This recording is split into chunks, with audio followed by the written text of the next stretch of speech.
Every time I pull my hair was any outfit that you'll find me ugly and one day you'll disappear. Cause what's the point of crying? It was never even enough. Did you ever want me? Was I ever good enough? Good boys are layers. Bayangkan seperti di video Upin Ipin yang sedang melukis celengan.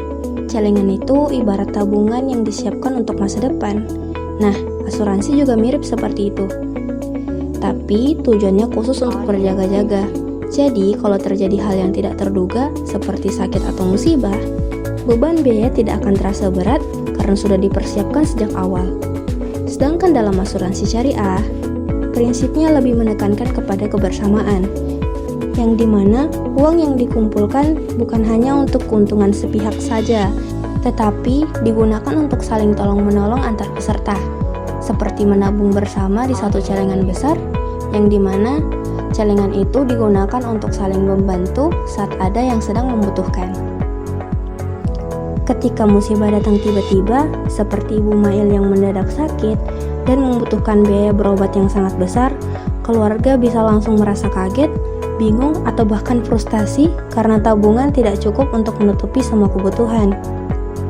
Dalam kondisi ini, asuransi syariah berperan untuk membantu dalam meringankan beban karena adanya dana yang sudah dikumpulkan sejak awal yang nantinya akan digunakan untuk saling menolong antar sesama peserta.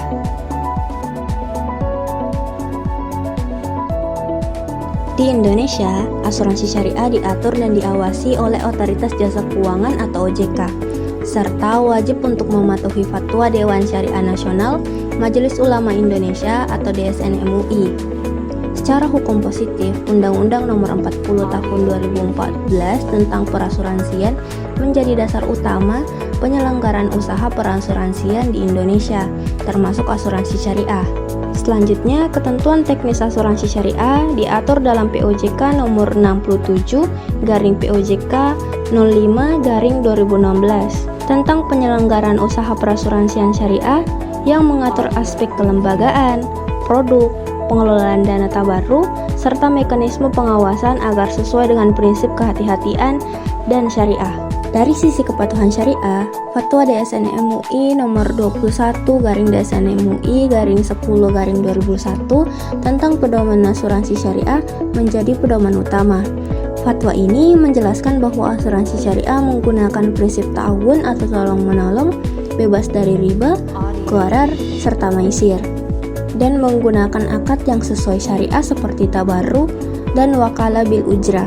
Dengan adanya regulasi OJK dan Fatwa DSN MUI tersebut, dapat disimpulkan bahwa asuransi syariah di Indonesia telah memiliki landasan hukum yang jelas, diawasi secara resmi, dan dijelaskan sesuai dengan prinsip Islam. Kekurangan asuransi syariah muncul ketika sebagian orang menganggapnya tidak penting, dan di saat yang sama, ada orang yang merasa dirinya itu selalu sehat, kuat, serta berpikir bahwa aku tidak butuh, aku bisa mengatasi semuanya sendiri, sehingga perlindungan jangka panjang sering diabaikan. Padahal musibah bisa terjadi kapan saja tanpa melihat usia, kondisi tubuh, atau kesiapan seseorang, sehingga solusi yang tepat adalah menyediakan perlindungan sejak awal melalui asuransi syariah, agar beban tidak tertanggung sendiri saat resiko datang tiba-tiba. Dengan konsep saling tolong-menolong, asuransi syariah membantu menjaga keuangan tetap aman ketika kondisi darurat terjadi, karena biaya besar sudah diantisipasi bersama. Dan ada kalanya orang baru memahami pentingnya asuransi syariah setelah musibah benar-benar terjadi. Padahal pengamanan sejak awal jauh lebih baik agar perlindungan sudah siap sebelum resiko datang.